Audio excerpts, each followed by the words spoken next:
Most importantly, Jim, how's your golf going? Well, it's very good, apart from the fact that I've got an injury at the moment.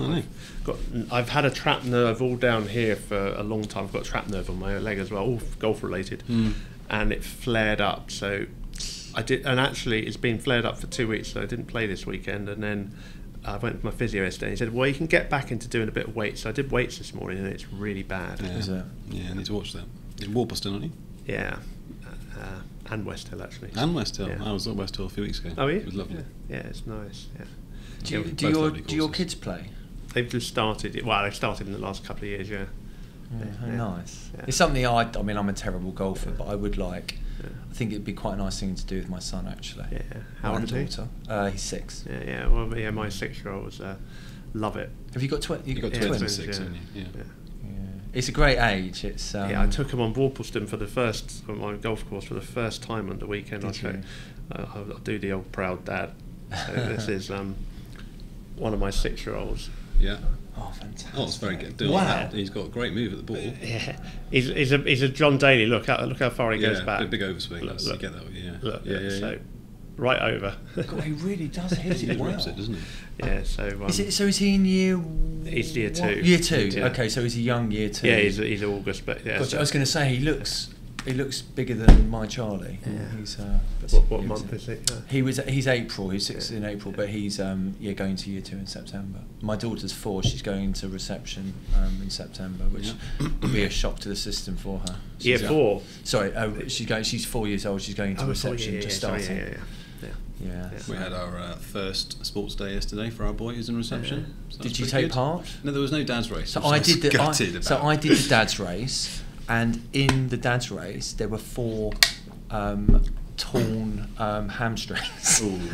Because of course no one warms up. No, of course. And they've got their kid there who never desperate to impress. Yeah, no one's ever going to try harder than when their kid's watching. Yeah. It's fun. Good. How are we looking, Alex? Good. Yeah. Happy. We've got cups replenished, etc. Good. Well, we'll get cracking then. Hello everyone, and welcome to Taking Stock After the Bell, episode 33. Pleased to be joined by Jim Reid. Jim is Managing Director and Global Head of Macro and Thematic Research at Deutsche Bank. He also heads up the Corporate Bank Research and Credit Strategy. He is a consistently ranked top strategist over the last 25 years. His daily early morning read report has been running for 16 years and has tens of thousands of daily readers, and is one of the most widely read financial market pieces in the investment world. Jim joined Deutsche in September 2004 and has 28 years of experience in investment banking. Jim spent the first 3 years of his career in sales and has a BA degree in economics and economic history from Warwick. Is a father, Liverpool FC fan, and a keen golfer. So welcome, Obsessed. Jim. Obsessed. Yeah. That's good to hear. Obsessed Liverpool fan. And golfer. Have you got has your manager been announced yet? Yes, on slot. Ooh. Is that exciting? I have to trust the process of the people that picked him to know that he's the right man for the job, and I vaguely do. That'll be good to see. Looks a bit like you, actually. To see? Yeah, a little bit, yeah. Attractive, good hairstyle, bright blue eyes. No comment. Lots going on in the world, Jim, and we've nabbed your chart pack, which might well become the episode title. 50 charts that make you go wow. Well, we don't have 50 charts to go through, but we've sort of broken it up into a few pieces, and we're going to sort of run through a few of these. Obviously, we'll try and explain the charts as best we can for those listening and just touch on them, but broadly get your thoughts really. And I thought we'd start with the kind of topic du jour, not elections, but the magnificence of the US equity markets. And we've got a couple of charts here. The market cap of the so-called big 3 in the States, Apple, Microsoft, Nvidia, all broached 3 trillion. The rise in Nvidia has obviously been nothing short of spectacular / parabolic, whatever you want to call it. And the market cap of Nvidia has now equaled, if not surpassed, the market caps of the UK market, the German market, and indeed the French market, which is having its own issues. It's a sort of pretty big story, isn't it? And kind of particularly Nvidia has come out of the AI theme and out of nowhere. I mean, how does this sort of play out from here, do you think, Jim, broadly speaking? Well, as someone who does macro and mostly advises people on macro, it's a bit of a head scratcher really, because I believe in AI. I mean, I've worked in the business nearly 30 years, and everything in that period has normally pointed to lower productivity. So whether it's debt, demographics, inefficiencies, bailing things out, less creative destruction, most things have pointed to lower productivity. And you do look at AI, and you do look at some of the technology and some of the use cases for it going forward, and you genuinely think this could be something that is really what we desperately need, i.e. a productivity booster. But I'll be honest, none of us know the timeline, none of us know exactly how it's going to boost productivity, and none of us know who the winners are going to be. I mean, if you look through history, when there's been productivity gains from new technologies in the past, often the people that lay the pipes and the infrastructure aren't the ultimate beneficiaries of it. You could look at the railway lines in the late... Yeah, I was about to say the 1840s Great Railway Boom, which is pretty niche content for our viewers and watchers, but it is quite an interesting, lots of investors piled into the expansion of the railways and ultimately got very burned, and not dissimilar with .com, right? Yeah, and the rest of the economy massively benefited from having railway lines through the country that allowed you to get from A to B quicker and producing goods to get to A to B quicker. But the people that invested in the initial railway lost most of their money, if not all of their money. So this is the kind of, I think, one of the interesting dilemmas at the moment, that I can see something that is genuinely exciting for the first time in some time. But I don't know who the winners are going to be, and the market is making very strong, confident bets at the moment that it knows who the winners are going to be, and I think that's something to be aware of, especially as these stocks, and you could even narrow it down a bit more to Nvidia, are having a huge influence on macro at the moment in a way that I've never seen in my career. I've never seen so few big cap stocks influence financial conditions and kind of macro sentiment as much as that they are today. And we've got another chart here which just lumps together the Mag 7, Magnificent 7, with a combined value of about 16 trillion, which compares to another number of other segments of the market, the financials, the energy sector, the healthcare sector, dwarfed by the Mag 7. So I think you're right. That is kind of they are the story in markets, and they are, you're right, probably influencing kind of macro to a degree. And then just sort of as a sort of an aside from that, not only that, we've got a very high concentration of the US market, where the top 10% of stocks by size make up 75%, is that right? Yeah, and it's probably tipped a bit above that since the chart was updated at the end of April. We've only got May data, and I think it's probably really getting above the record now. Yeah, I mean, I guess if you were just kind of pointing this, and we've got sampling of n equals 3, so let's not we're too much into it, but the last times were 1931 and 1999 where you had such high concentration of the top stocks, and they weren't particularly good times for investors to be pouring money into the equity market, right? No, they weren't. I suppose the one thing I would say in the defence of the big companies today is that if I look back at the any of those periods in the past where there's been a market peak of concentration, you probably didn't have a globalized world for a product that literally can be sent through the ether, if that makes sense. Not all of it, but a lot of the products that the big tech firms in the US produce now can be you can export them globally. I mean, something like Microsoft, obviously if you're any country in the world with any kind of commerce, you are likely to have a Microsoft product, and you can buy it at a click of a button. So I do think there's an element where there are justifications why this is a period where concentration could be high relative to the past. Doesn't mean to say it's sustainable, but there's probably a little bit more justification today for how you could get there than some of the periods in the past. Yeah, I mean, we've got Microsoft Office Suite right across and we've just started the Copilot trial for some of us. And, genuinely, it is quite, come back to your point about AI, it is some of the stuff it can do is, this is genuinely going to help me and save me some time on a day-to-day basis, which ultimately is great for Microsoft because it means that we bung them an extra $30 a month or whatever the extra subscription cost is, right? And going back to the macro piece, do you think Nvidia and the investment that's gone in has potentially staved off the recession that we all thought was definitely coming last year and didn't quite appear. Is that kind of massive spend into chips and probably the knock-on of keeping people employed, has that had as big an influence as we think it has? I actually think that maybe the bigger influence is what it did to financial conditions. So in the US economy, how buoyant the stock market is, how controlled yields are, how available funding is, blah, blah, all goes into kind of a financial condition metrics, and the stock market is a big part of that. And I honestly think there was a wealth effect that came through because of the Magnificent Seven that has probably been a big part of why the US economy staved off a downturn. The bits that you talked about are also very valid as well, but I think we shouldn't underestimate financial conditions and how important that is to an economy like the US. Yeah, it's amazing. And then just sort of widening the net a little bit in terms of the US market, semiconductors now as a proportion, relative to the S&P is at pretty much all-time highs. But on sort of more widely, if we look at kind of growth versus value, this is a relative chart of the Nasdaq to the Russell 2000 of the US small cap, again kind of touching those kind of 2000 highs. And then finally, markets have been kind of eerily calm, haven't they? And we have got the number of consecutive days without 2% down day, so we haven't had any days in the US market where we've had a 2% fall for 250 days or something? I think it's over 300 trading days, and that generally points to a kind of a calm market, and is that I don't know is that in itself bullish or bearish, or just kind of it is what it is and we're in a calm market environment and it's going up?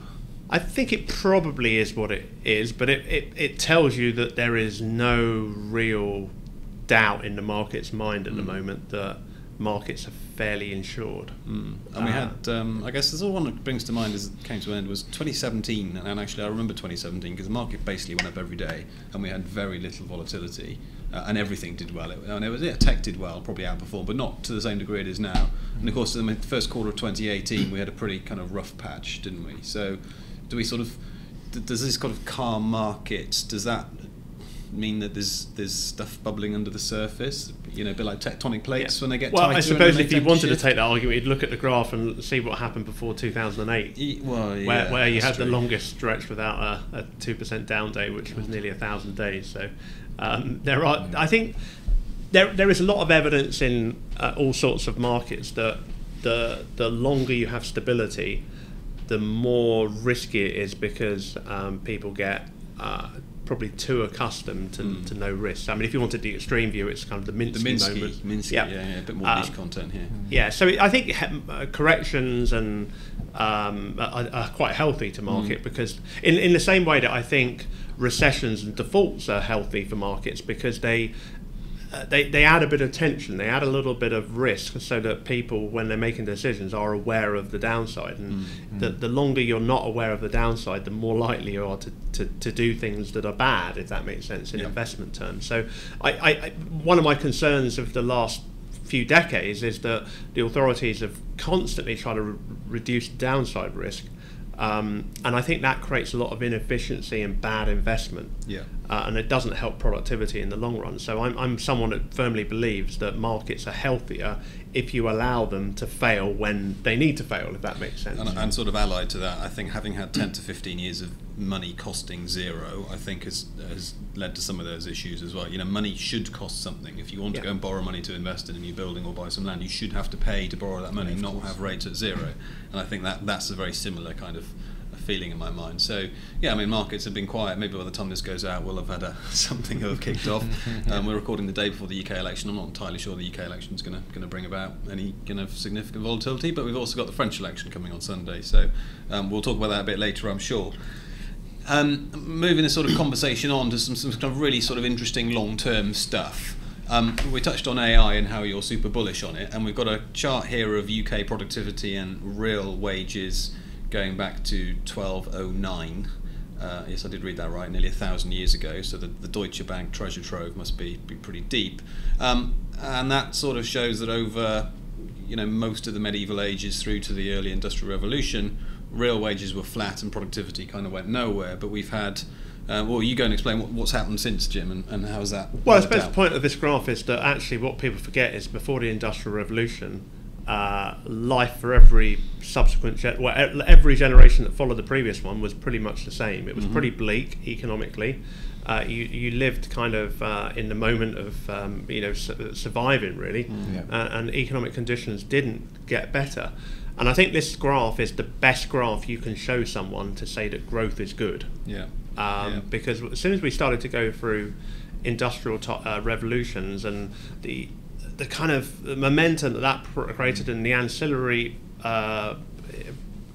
good that brought, you started to see economic growth, you started to see wages go up, you started to see productivity go up, and you started to see health improve. So if you look at, I mean, there's a great study, and I'll get this slightly wrong, but there's been skeletal remains discovered of people over the last 2,000 years, and the average height of a human was pretty much the same from, let's say, year zero to year 1800, and then in the last 2 centuries, that height has got progressively higher as we've got healthier and bone structure got better and eating.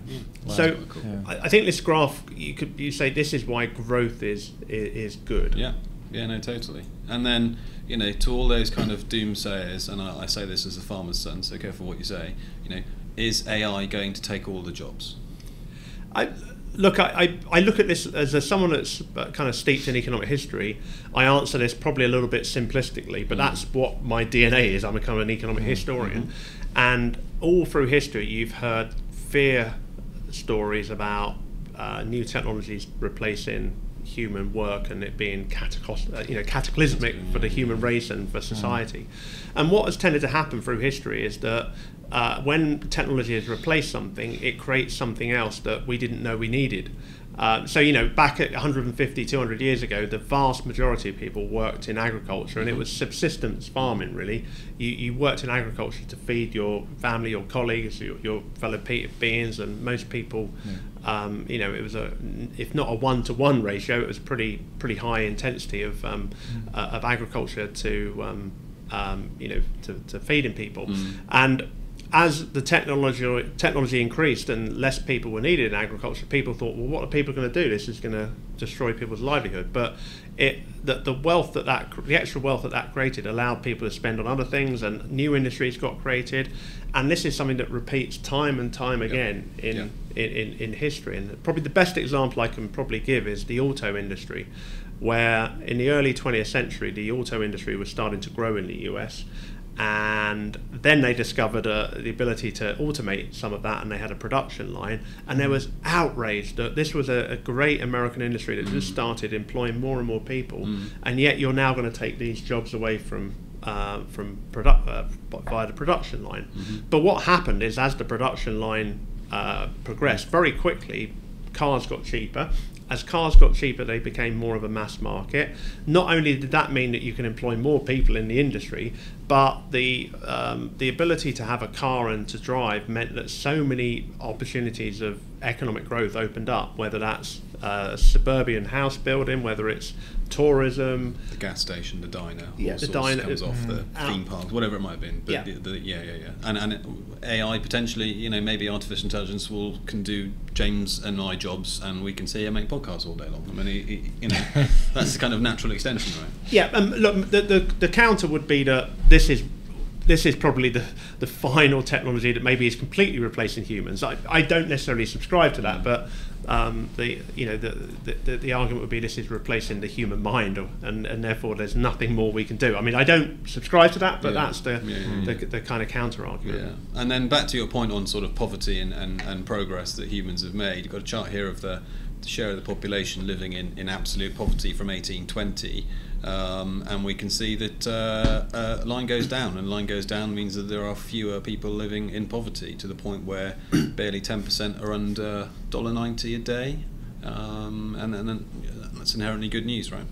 Yeah, and I mean, we obviously we have to be slightly careful, because there are still people that live in extreme poverty, but I would say that growth has been great for that. And I suppose what this graph also shows is that globalization has been great for this, because a lot of the rapid gains have been made in the last 40 years where globalization, EM has really grown. Now, there is a kind of a counter to that the globalization has perhaps maybe reduced living standards in the developing world for the lower paid, which we're seeing in elections all the time. But in aggregate, growth and globalization has been good for this. So that kind of rise of populism, and we've seen it. We can go back 10 years when Trump was first elected.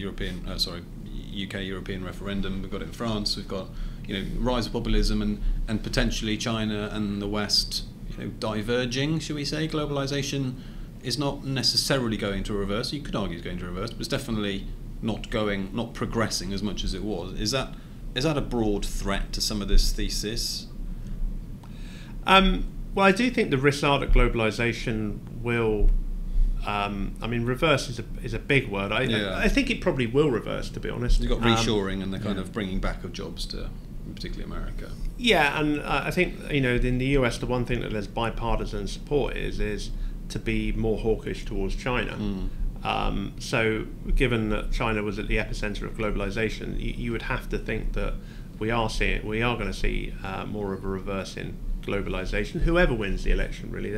Obviously, whoever wins will have different ways of showing that. But regardless, I think globalisation is probably on the retreat at the moment. Yeah, we'll have to. That's something we've talked about quite a lot in the pod in the last couple of years, isn't it? The potential for that to go into reverse and the world become a bit more splintered.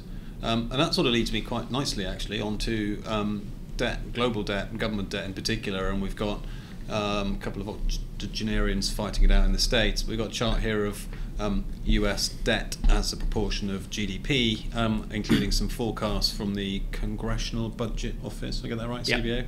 Yeah. And not good. So US debt to GDP currently 100%, in line with post-Second World War amounts, and due to get worse. We've got another chart here, I think, of debt interest payments, i.e. how much they spend on servicing their debts. And that line is going up and to the right, so not good either. I mean, is this something that... Well, I've just come out of a meeting, actually, and we were talking about the potential for a Trump election and what that might mean for the US fiscal position. Should this be a real concern, and if so, what should we potentially be doing about it? Well, it's interesting that since the debate on Thursday night, where the perception is that Biden didn't do as well as Trump, that 10-year yields shot up. Because the perception was that Trump is more likely to win the election, and therefore the fiscal side of it comes into view. I suppose if I speak to our economists, they actually think whoever wins the election, deficits are going to be quite similarly big. Yeah. So even if Biden wins, although you might not see the same level of tax cuts, it's unlikely you'll see spending fall. And actually, if Trump wins, he may get revenues from the tariffs. So I'm not sure the market interpretation is something that I would 100% agree with. Okay. To be honest, I think whoever wins the election, deficits are going to be big. I wouldn't necessarily say one side is going to necessarily massively outspend the other or outstrip the other. What do you think makes governments tackle the debt pile? Do you think they just keep going until basically they get caught out? Look, I think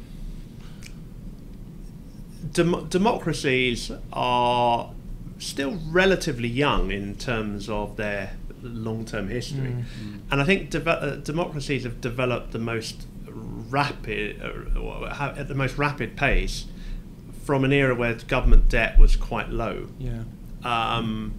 And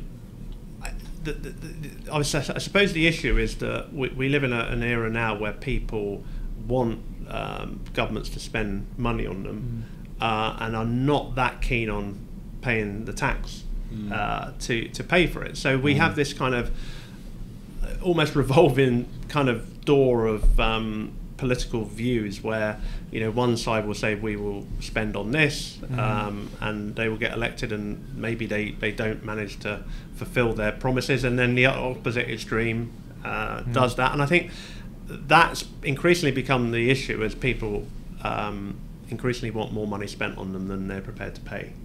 and therefore the way to get elected in most countries is to promise to spend. To spend, and therefore this probably goes on until the market says no. So I don't think deficits are going to rein themselves in most countries until they need to be.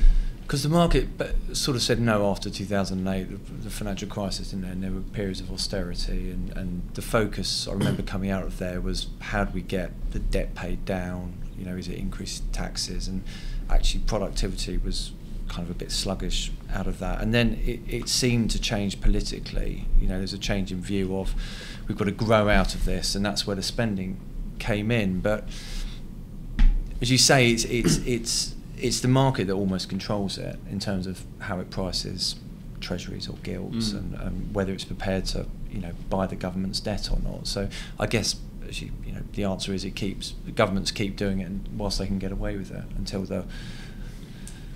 people vote for something else. Yeah, well, we've had our Liz Truss moment in the UK, haven't we? And that was the bond market. Not all Liz Truss's fault. The bond market was in a pretty febrile position when she went ahead with that budget. But, you know, we've seen a sort of almost a shadow of what might happen, and we're seeing it a little bit in French bond markets in the last week or so. We've got some charts on France. So the UK is very much in a very different position to the US because it is up against that constraint, because we've just, you know, the civil service and politicians in general, including the Labour Party, are pretty terrified of another kind of bond market whoopsie.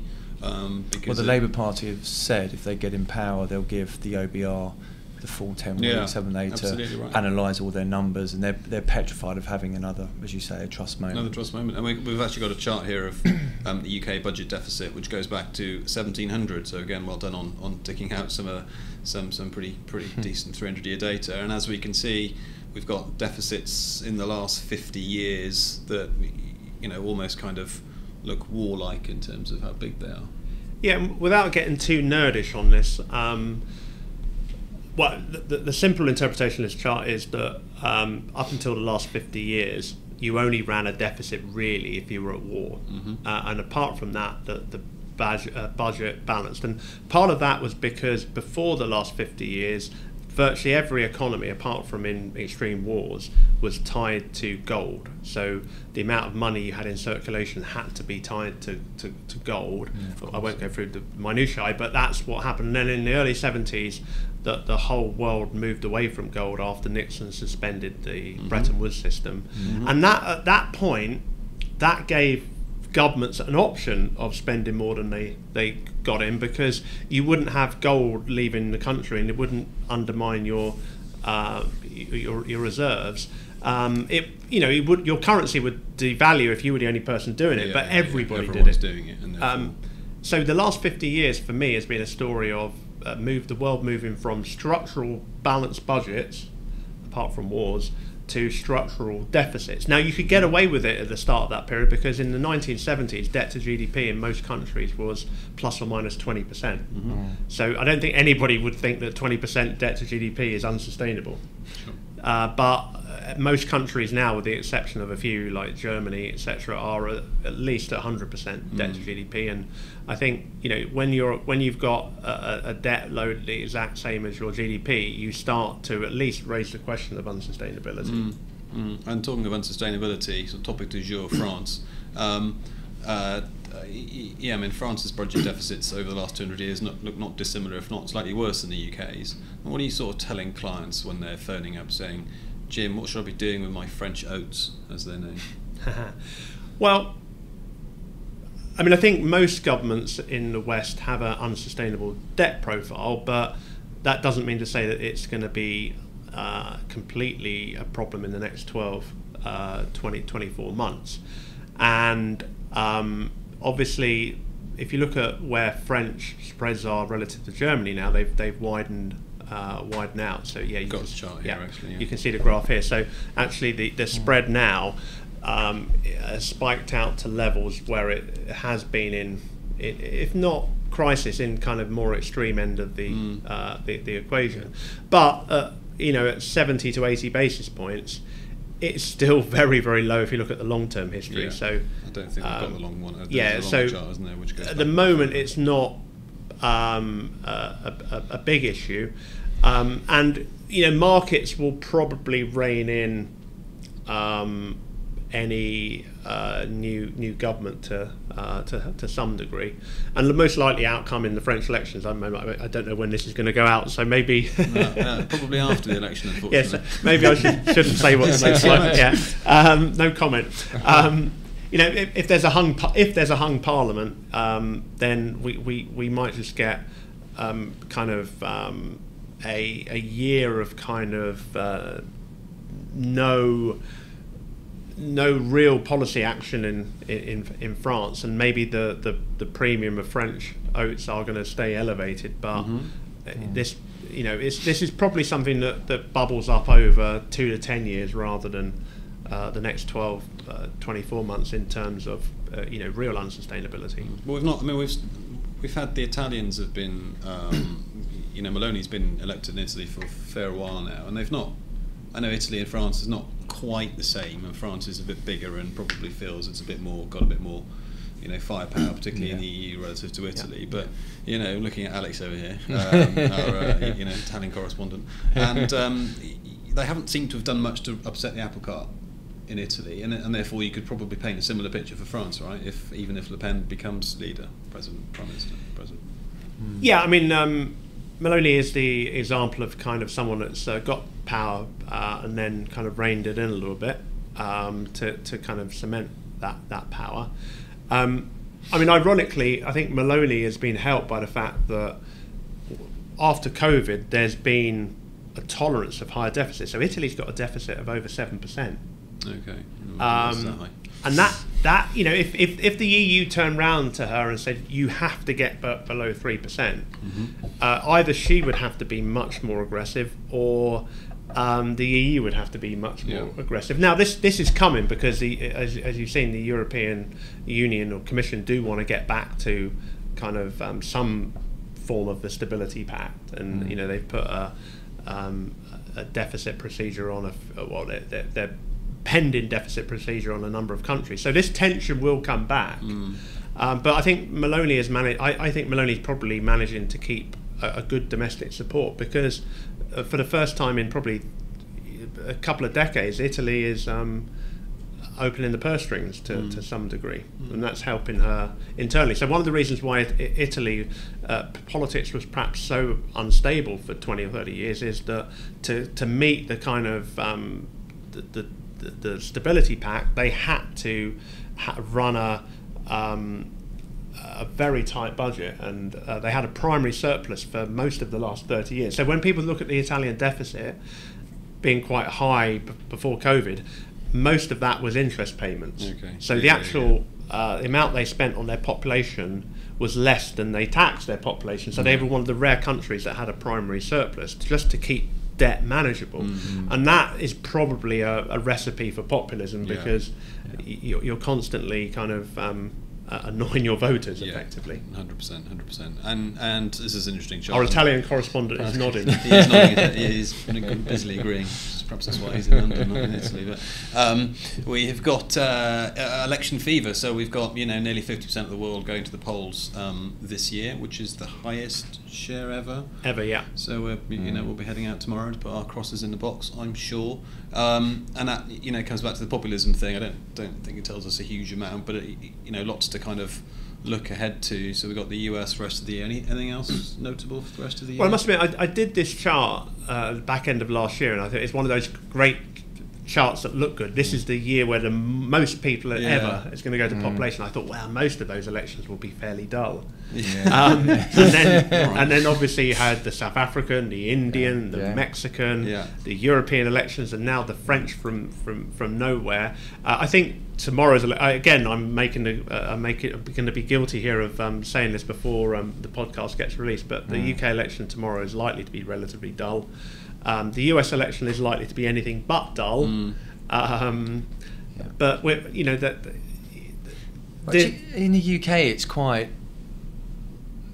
it's quite strange, because we've actually gone from looking, from that Truss moment of complete chaos to actually, if the result tomorrow is as expected, actually it's a pretty stable platform in terms of where we come from. Actually, from looking like the real sick man in Europe, we're actually looking on a much better footprint than we were before. So and actually that was one of the things in Brexit, was to provide a more stable platform. I mean, it's been anything but since that 2016 vote, but it is quite interesting how quickly it's turned. Does that? I mean, sterling hasn't really perked up, but I think James is right. There's a sort of an environment in the next few weeks where the UK has a stable centre-left government with a big majority and a pretty moderate manifesto, and we've got a little bit of chaos going on in Europe and some chaos in North America. I mean, does that help sterling, do you think? And does that bring people back to the UK? Yeah, I mean, it should be priced in to some degree, and that's reflected in it. I mean, look, I think that we've had this debate in our research team about whether populism has passed its peak, and my argument has always been that until we get economic growth that is of the right level, we are probably just going to move from one end of populism to the other, and there'll be periods in between where one country is stable and another country pokes its head up above the populism parapet. And at the moment, the UK is definitely retreating. In the centre, obviously, we've got the Reform Party who are polling very well, but the UK is a relative stability on that front at the moment. But you know, if this current government that is likely to get in tomorrow, who haven't really outlined any different policies to the current administration, if in 5 years' time the voters are equally frustrated at them, then there's no reason why you wouldn't get a more populist in the UK. I mean, it's just been, every time it feels like recently we've had a vote on something, it's just been a vote for change, as you say. It's one extreme to the other. We don't feel, we're not happy with the way it's been, so let's vote for the other side. Or Brexit, classic vote. There was a result that no one really expected. As you say, the answer is in economic growth. It's until people feel happier and better off. But it's strange because the deficits of governments are there because it's propped up the private sector in a way, but there's been a transfer of wealth. Essentially, there's been big corporates that have benefited over the years of this excess spend and this liquidity that's been pumped in, quantitative easing. But as we know, the wealthy have got wealthier, and it's the biggest disparity between poor and wealthy that there has been. And I think that is, in my mind, the sole reason why you are having these extreme votes. It's tricky. Yeah, but it also has a global influence because, obviously, as I say, the globalization has reduced the value of kind of lower paid work and exported it abroad, and therefore that's been a problem that has contributed to populism as well. Yeah, of course, yeah. And then part of the sort of populism issue, particularly in the UK, has been kind of immigration. And you've got some great charts here on population, which we'll run through. So, firstly, the US, net migration into the US, this chart goes back 25 years, is currently running at 3.5 million people, pretty much a year, which is pretty much double what it was pre-pandemic. And you've made a note that this has kind of helped with inflation. I mean, do you want to sort of talk through how that might have been the case? Yeah, obviously one of the big problems post-COVID was a big labour shortage, and that bid up the price of labour, especially at the low end, which was driving inflation. And but some of that has been eased by a massive amount of inward migration, not all of it legal, some of it illegal, and that has definitely helped increase the labour supply and taken the pressure off inflation and helped the Fed, etc. And our estimates suggest that might be worth up to 0.5 percentage point on inflation, which doesn't sound a lot, but when you're trying to get to 2% or get close to 2%, being at 3.5 or being at 3, for example, is a reasonably not immaterial. Yeah, it might be the difference between 1 or 2 more rate hikes, or even 2 or 3 more rate hikes. So that I think has helped. The irony is that the Republican Party will probably use the high levels of immigration as a weapon in the election campaigning. and I'm not sure the Democrats will necessarily take credit for the effect of the migration on things like inflation. So it's a fascinating political kind of hot potato. And it's more so in the States. So the data, you've got the similar data for the UK, albeit we've got migration as a percentage of population. This goes back to 1850 again, so real treasure trove. This shows actually throughout the kind of 1800s and most of the 20th century, immigration was actually negative. So sorry, net migration was negative, i.e. more people emigrated from the UK than came in. And that all changed in the kind of mid to late 90s, I guess. And then we had the accession of the Eastern European countries into the EU in the early noughties, when that number kind of spikes up. And then we had Brexit, and the number went from, doubled if not tripled. So we now have effectively 1% of the population net coming to the UK. So the UK population is 70 million. That's 700,000 people a year coming to the UK. So how is it? I mean, how is it that we so-called took back control? Yet immigration has pretty much doubled since. Yeah, loaded question, but. And it's been a very different type of migration. So EU numbers have fallen aggressively, and the non-EU migration has picked up aggressively. So migration has not changed, or has got a bigger issue after Brexit. I suppose the problem with this chart is that a lot of the inward migration actually is not necessarily skill matched to where we have gaps in the labour force. So I'm not sure that the UK migration story has the same inflation dampener. No, it's a lot of it's students as well, isn't it? Post-COVID, yeah, students. Yeah, and maybe a little bit higher skilled migration, which sounds good, but integrating it into economy on day one or day two is more difficult than maybe in the US, where there's been a lot of low skilled migration, which the economy actually needed. At the time. So look, from a long-term point of view, you might say that having a higher skill migration is actually a good thing. It's not necessarily easy to integrate that immediately. Yeah, no, agreed. Well, certainly from a sort of anecdotal perspective, in the last few years, we've taken a number of people from outside the EU onto the farm just because we haven't been able to get people locally, and actually it's been quite costly. Actually, it's not been cheap, but it has been pretty large numbers, and that's the same across. You are the Clarkson of the. The Clarkson of West Wales. Yeah, something like that. Something I never thought I'd say. And then some on that sort of immigration theme, really. I mean, these charts were pretty staggering as well. So we've got a number of charts here on births versus deaths for a number of countries. Firstly, we've got Germany, and we can see that there are significantly more deaths than there are births in Germany. Let's think back to my A-level GCSE geography kind of bathtub model of immigration. You've got births, deaths, and immigration and emigration. So from a sort of births and deaths perspective, Germany, not very good. And then we've got another chart here with Japan, UK, France, and US. Fair to say that Japan is also running at a higher death rate than birth rate. UK and France roughly in line with each other, albeit the France one, the number of births in France is declining pretty rapidly, and it's only the US where they're actually having more births and deaths. I mean, what is this sort of, is this something genuinely to worry about for the next 10, 20, 30 years? Well, I think it's just a huge debate that we need to have with our populations and our economists to know what the right thing to do is. I mean, the problem is that if you want outright economic growth and you have more deaths than births, it's going to be very difficult, because there's two ways you can grow your economy. You either have more people in the labour force, or you have higher productivity. And therefore, if you've got a situation where the labour force is going to decline because of this, then your only lever is productivity. Now, there is a counter argument that says that you should look at GDP per capita.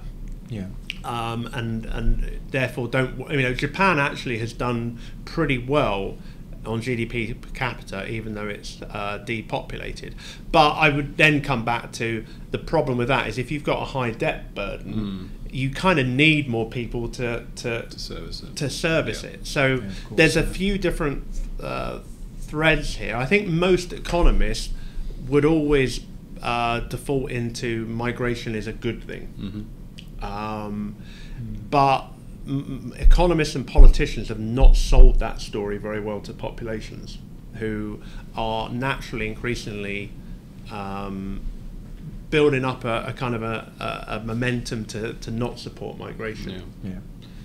No, and on the point about sort of this moves on to the population, working age population. The first chart here is France, Germany and Italy, in classic Western European countries, and from today, this is projections going out the next 50, 80 years, the proportion of working age population is falling quite meaningfully in Italy actually, but also to France and Germany, and then we've got the same data for Asia, so for China, South Korea and Japan, which again down to the right from here, so they've got fewer workers to make the stuff, to produce the GDP, to service the people who aren't working, namely the elderly and the children to a degree. And again, that's you're right. That's something that we need to have a conversation about. This leads perfectly into AI, doesn't it? Well, that does come back to where we started, isn't it? On the productivity AI thing. If we can do more in terms of productivity, what does that mean? Us being able to do more, create more per hour of work or per day's work per person. And if AI helps in that, then is that potentially a solution, or is that a little bit wishful thinking on my part? It is. I would say that most of the productivity miracles in the past have also come along with population big increases. So I suppose the risk is that even if AI is productivity enhancing, if the population decline or working age population declines fairly rapidly, it's not going to be in aggregate brilliant. It might just offset some of the decline. So you might need to combine your kind of policies. You might need to make sure AI is successful, but you also might need to ensure that the working age population doesn't decline like these predictions suggest, and that might mean making people work longer. It might be a voluntary thing. I mean, all of us in this room might be forced to work beyond normal working age populations. That's part of the reason that the French are kicking off, isn't it? Because they're making them work past 62 or 58. I don't know what it is, but it's it's a big issue in the French election. And most of the politicians are now moving back towards a lower retirement age, which is probably not sustainable in the medium to long term. But that's for it was a nice vote winner though, because this is the problem going back to the Greek kind of debt crisis, wasn't it? That their retirement age. Do you remember there was massive? 52 or something. It was very young. Yeah, but then I guess when you talk about some of these big issues like productivity, depopulation, immigration, these are decisions that need to be made with people who've got longer than 5-year time horizons, and your politicians got a 5-year time horizon because he needs to get re-elected. So I sort of think there's a what's the posh word for it, intertemporal disequilibrium there in terms of making long-term decisions, and it took. If you think about the UK, 1945, there were some pretty major social changes. The NHS came along, etc. They were multi-generational decisions that were made by politicians at the time. I mean, do we ever get back to that, or are we just on this kind of 5-year electoral cycle roll? Unfortunately, I think that we're at a starting point where it's very difficult for the right decisions to be made by any politician, and that's not a criticism. If I was a politician that was trying to make sure I got re-elected I would have to think differently from what is, as an economist, what is the right thing to do here. You have to be careful criticising politicians too much, because their job is to try to keep their job in as much as it is to anything else. Well, on that somewhat cheery note, I think we'll leave it there. But I don't know about you, Husey, but there's a few charts there that have made me kind of go wow. So well done, Jim. You've nailed that. Definitely. It's been fascinating. Yeah, it's been great. Thanks for coming in today, and we'll hopefully see you next time. Pleasure. Thank you very much. Thanks everyone for joining us. Any questions, get in touch. James.hughes@quartercheviot.com, or I'm jonathan.raymond@quartercheviot.com, and we'll see you next time. Thanks very much. Bye-bye. Thanks. Thank you.